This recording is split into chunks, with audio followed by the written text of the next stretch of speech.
Here are the 9 points. The word script just means it's a lightweight language. Officially, it is named as ECMAScript. ECMA is the standard organization for JavaScript. The committee that manages JavaScript is the TC39. Some functions behave differently in different environments. Common paradigms include: number 1, procedural programming, where you write code in a linear fashion from top to bottom. Number 2, object-oriented programming, where code is organized in classes.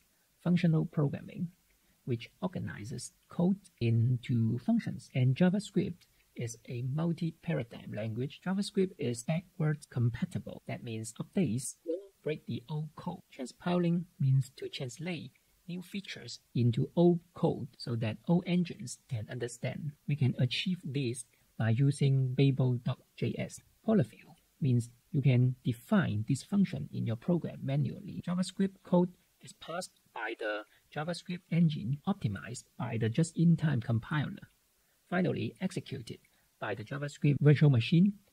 So it's a compiled language. WebAssembly converts code from other language. It can be run in a JavaScript engine. Strict mode guides you to write your code in a way that's best for the performance in the JavaScript engine. That's all for chapter 1.